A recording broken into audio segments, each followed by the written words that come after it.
modern day, is he called like a stop sign as a person? Hey folks, we're gonna go ahead and begin. So yeah, remember today's Crazy Hat Day, tomorrow's Neon Day, then it's Red Shirt Day, then it's One of those guys Then is it's- like doing the Nazi thing. then it's sports. Dressed up as a Nazi. Shh. Then it's Jersey Day. You can wear like any sports stuff, I think, really. And then Friday is, of course, Costume Day. Now, however, we are going over the first half of chapter 17 today. And we have the following terms up here. We have Sparta's treatment. That's Sparta's treatment of Greek cities. The 30 tyrants, Socrates, Plato, Xenophon, and Persia. And so please keep in mind we're going to have a vocabulary quiz on Thursday. More information is going to come about that throughout the week. I'll let you know by the end of the class period what chapters it's going to be over. I have to look at Quizlet and see what exactly looks to be the best as far as what's going to go over what we just read past couple of weeks. It's going to be through Quizlet, so you have all that access. So if you've been going into my account and studying your cards, you're already good to go. Yes, I hacked your account. No, not that. But I mean, I posted it all on Google Classroom. It's EYHER80. I got a whole set made. So as far as our chapter today, if you'll remember, we had the Peloponnesian War. So the whole thing started because it was fear of Persia. They were scared to death of the Persians. They wanted to make a league to protect them from the Persians. However, it got corrupt. Athens made it to its own power base. Sparta was so afraid of Athens, they started a major war with them. Well, you got to take the earbud out. So this war sparks. Athens was scared, so they get too strong. Sparta gets scared of Athens, so they have a war. So it's fear-based. And then Sparta is going to come out the victor, largely with Persian helm, ironically enough. It was fear of them that started this, but it's going to be their cash and help that's going to end this war.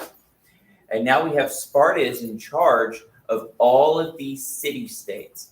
Their old city-states, the polis that were their allies, and now the ones that Athens used to rule over. And so what Sparta does, remember, they favor oligarchies. That's the rule of the few. It's an ideologically driven empire. It's not so much about freedom, though they say it's for freedom. Every war in modern times, both sides say they're fighting for freedom. Well, the Greeks did the same thing. Both sides said they were fighting for freedom. Well, technically was born for tyranny. Yeah, well, tyranny can come in any form. You can have tyranny of democracy, tyranny of one man, tyranny of the few. It can come in any form. But the Spartans wanted the tyranny of the few. And so they installed 30 people in charge of Athens. Other city-states had tyranny set up too through oligarchies. And so this is going to become a problem. They're going to be very oppressive. These oligarchies are going to have Spartan soldiers protect them, and they are going to execute their enemies, and they're going to rob from people they don't like and enrich themselves. It's going to be completely corrupt. During this time period is when you have the death of Socrates, the famous philosopher. However, despite that tragedy, sometime after his death and after the time of the 30 tyrants, you're going to have his student Plato is going to open up his academy, which is going to be like really the first school, right? And of course, remember Socrates had other students too. Remember we talked about Alcibiades, and today we're going to talk about another student of his called Xenophon. Xenophon was a philosopher, but he's going to accidentally find himself the general of a great Greek army that's trying to march hundreds and hundreds of miles out of the center of the Persian Empire. And when they do so, they're going to flee for their lives, they're going to fight multiple battles, scour for supplies, but they're going to build a roadmap into Persia. Before this time, Greeks had visited Persia, but they didn't know much about it. These guys are going to get so much intelligence, information, that it's going to help the Greeks come back later under the rule of Macedonia and take the whole thing. So you see, it all has cause and effect. It's like a chain of events. This couldn't happen without this happening first, and this couldn't happen without this happening for it. So it goes on and on and on. Now, let's go ahead and let's get some information for these terms up here. So, hey Jaden, how did Sparta treat the other Greek city-states after the war? Not that good. Like that's true. That's true. They described it. That's We worse. hate dictatorship because Yeah. it's a dictatorship. Bruh. Cruel. Yeah, Literally just installed. Athens with a different name. You're right. You're absolutely right.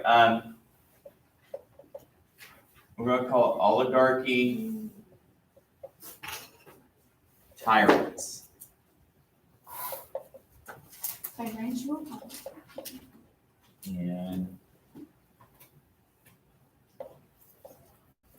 every polis. Remember, polis is the Greek word for city-state. That aided Athens. So Athens lost. Yes.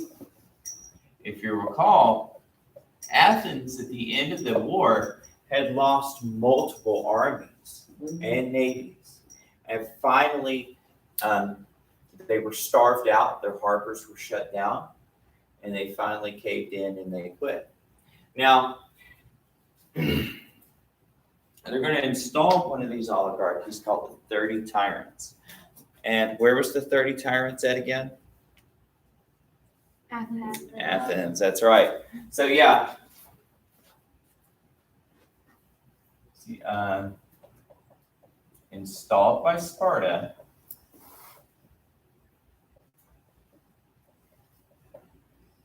And ruled over Athens.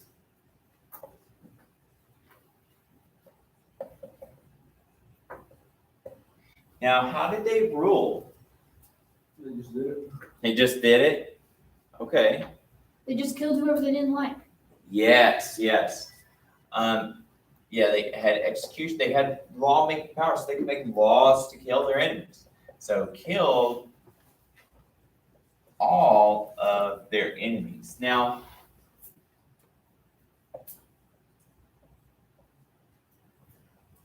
this is one thing that you find about these city-states. It's kind of like how, like in modern countries, they have political parties. Well, they found a political faction of Athenians who liked Sparta. So those are, of course, the ones they put in charge. And the Athenians that wanted freedom the most were, of course, their enemies. And those were the ones that they stole from and the ones that they had executed. So this is going to be a major problem for the Athenian people because they'd already had a lot of problems in their democracy. Because under their democracy, they were very cruel to outsiders, but they were very nice to themselves. Now we see it's the other way around. Now we see you have the 30 tyrants who are very nice to the Spartans, but they're very cruel to their own people. So it's like they just can't seem to get it right. So one of the people that gets under their sights is Socrates. And who is Socrates? A philosopher. The greatest Historian. Yeah. Historian, philosopher, man. So yeah, we're going to say he's a philosopher. Yeah, we're going to say he's. And he was poisoned. You can make the case he's the greatest if that's you. Some He people would was say it's very others. good. Yeah, but he was very, very good. He's very well known. He's very inventive with many of his philosophical arguments. And of course, he was very brilliant too, because what he would do is if you disagreed with him, he'd have a conversation with you and he would lead you to points to where you wound up agreeing with him through leading questions. And so in the end, he always had somebody who was like a foil where they would disagree with him or they'd be at a wrong proposition. And he'd ask them a series of questions, guiding them until they eventually agreed with him. So he was a very, very smart man. So philosopher. And he's going to get in bad with the tyrants. Why did they get in bad with the tyrants? Because he didn't agree with what they were doing. Yeah, he didn't agree with what they're doing. Yeah, so his official charges are going to be that He's going to be Oh, what's it like? Anti-religious, but not like. It's like didn't worship. condemned to death for impiety. What's that mean? Not worshiping. Not worshiping. Oh, something like that. I mean, he was generally accused of not being a pious man, and he said impiety. So they basically said that he was anti-religious for their people, and he made the case in his trial that he actually worshipped Greek gods, especially Apollo. He personally went down to Delphi, had a rather flattering prophecy made about him, all this other stuff. And now there was one more charge against him, and it was for corrupting somebody. Alcibiades. It started with an A, right? Or maybe it was like. It was a group of people for corrupting the youth. The youth. So he was a teacher. And so as a teacher, he taught his students that it was better to seek truth than it was to seek self-gain. There was a group of, hey, Jaden, you okay? Jaden, you getting your notes down? All right, get your notes down. So there was a group of teachers going around called the sophists. And sophists taught rhetoric. And rhetoric is a very good thing. It teaches you how to use logic. It teaches you how to see the other side of an argument. But these guys were teaching it so that people could be their own lawyers in a sense. And in order to make laws that would enrich themselves or advance their careers in a destructive way. And he was like, the truth is better. 30 Tyrants didn't like that. He said he was corrupting the youth, having them ask questions and teaching them to seek the truth of the matter instead of accepting what they said. Huh? And so he was condemned to death. Now, And all the students cried. yeah. So, he was given a chance to flee, to run away. He could have lived a life of luxury and all this other stuff. But he said that if he ran away, everything that he taught would have been worthless. So instead, he decided to stay. He was put on trial. He was condemned to death. And so then he goes down into the city's dungeon. And there, the jailer, he actually becomes a friend with the guy running the jail. And the poor guy is like in tears and provides him a hemlock tea. And it's a kind of poison. It's supposed to be very, very painful. And Socrates accepted it and drank it because he wanted to see the greatest mystery of all. What was it like on the other side? And so he did have many famous students, and one of them was Plato. So what do we know a bit about Plato? Featherless He was bipeds. He was what? Featherless bipeds. He thought people were featherless bipeds. Yeah. So he had Also, different wolves were views. living animals. So Plato had a lot of various views. In fact, Plato, everything we know about Socrates, Plato wrote down. So he was like His the number one biographer. fan. He was. So a student of Socrates. It's like a fanboy. And so he had many different things that he taught. He taught of the forms. There was like an ideal perfect form of everything in existence, and everything else was an impure representation of that. He taught in his Republic of the ideal society being ruled by philosopher kings. And that women could be philosophers and be kings as well. That's Yeah, right. so- Now he didn't First feminist Plato was Plato. kind of. I wouldn't say, especially as an Athenian, he didn't have the most favorable views of women, especially his later student Aristotle, who would think of women as like little kids. Oh, yeah, you're. So- No, right. he didn't Yeah, write yeah. that So down. Aristotle was not too friendly, but I'm not entirely too sure about Plato.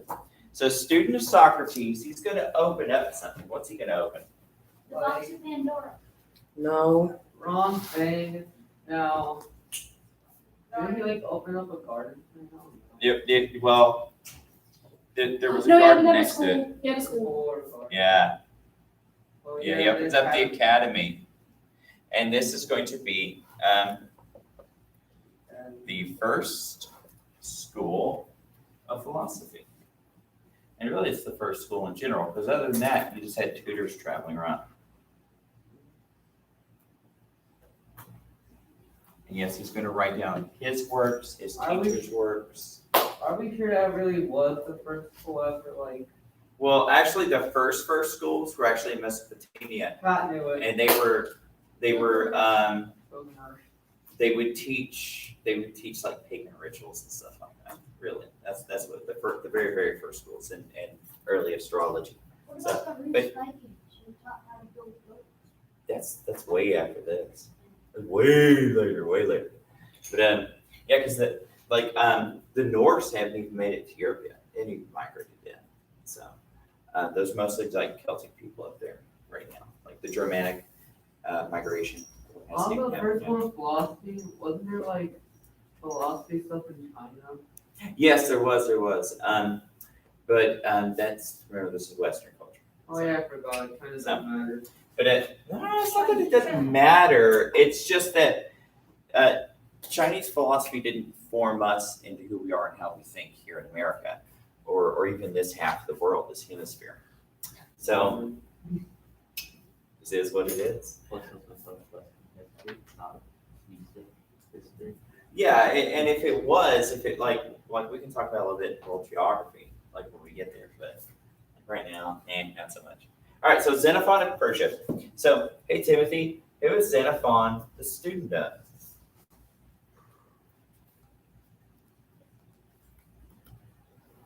Plato? Socrates. Yeah, Right? I thought it Socrates. Yeah, was like, because he was Socrates is he was Plato's. He was also like a military commander and a historian. that's right. Now, he wasn't a military commander at first. We're going to see, and he wasn't a historian at first, too. It's going to be this trip to Persia that's going to change all of that. At first, he's just a philosopher. He's just there kind of just like for adventure. His name really looks like xenophobic. It kind of does. Well, I mean, like, except for the last letter. I think Xeno means like outside, and like fawn, I think means like speech. So for Greeks, it's like Outside speech. yeah, something like that. Yeah. Maybe you just knew different languages. Maybe he did. So Xenophon was the student of Socrates. Now, how does Persia come in? What's going on in Persia at this time? You have two guys. What are they saying? They're both kings. There's some guy, I think his name is Arius, Yes. and then one named Cyrus. Yeah. In Persia, Cyrus Artaxerxes II. asked. Hey, it's a cool hat. It is cool. It's also a mask. Oh geez. Asked for Greek mercenaries, Greek troops. Like, I know they were troops, but they were more like mercenaries because they would only kill people for money. For money, yeah. Well, you just had like 2 generations of wars, Persian wars, and then So you're just wars training generations of soldiers. just one after for another. war. And now there's no war. They're like, hey, what are we gonna do now? Farming's boring. So they're looking for another war. And they're good at what they do. For him to get him on the throne. On the Persian throne. So, and we left off in our reading, the Greeks get there. They're tricked. They were told they were supposed to help put down some uprising they didn't really care about in one region, but they're lost. They don't know anything about Persia, so they're led right to the middle of the empire. And now they see the great Persian army is marching towards them, and this guy who tricked them is now their leader. And so we're going to come back tomorrow, and we're going to see what happens next. He kills them. Well, Or He some does of in them. fact die. Cyrus dies. Yeah, you spoiled it, Oh. but that's true. Yeah, So the guy who tricked it there. It's who not a brought fault. The some next stuff. sentence of the book, like if you accidentally read one sentence too far, it tells you Yeah, that he died. it's okay. Oh, okay. right. But that's fine. That's fine. I'm glad you're already ahead. But yeah, it's going to be tragic. So for them, you're going to perish, and then their whole reason to be there is gone, and they're like, "Oh no, what are we going to do?" And so now they're going to have but it's hard. They don't know how to get. Because they're home. lost. They were led in there by someone who's like, Yeah. just confused. Oh yeah, my images for today. Oh, This yeah. is an artist's interpretation of the 30 tyrants. Here's the death of Alcibiades, assassinated. Because let's face it, the man made a lot of enemies.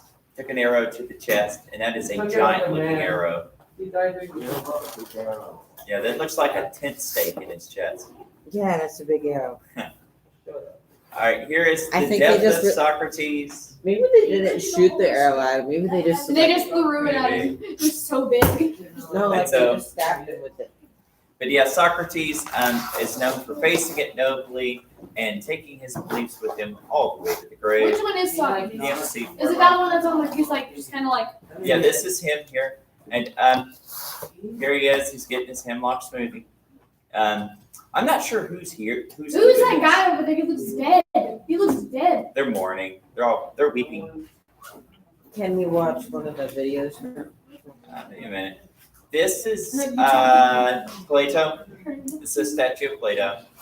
There he is. This dude with his flowing beard. Cool. Can we watch how it's Yes. separate? They literally look like the same guy. Later. Here's Everyone in Xenophon. Greek kind of looks Hey, guys, the have a same seat. guy, not That should I be it. know. That should be it. Yo, that's what I'm thinking. And all right, so I'll get something for you in just a second. But before I stop, I'm gonna look at my Quizlet real quick because what I want to do is I want to make sure everybody knows what the quiz is going to be over. So it's obviously not going to be over this chapter. We're just going over it this week. That wouldn't be fair for me to do to you. Let me look at my classes. So we're all. No, not two. We're World Civ 1.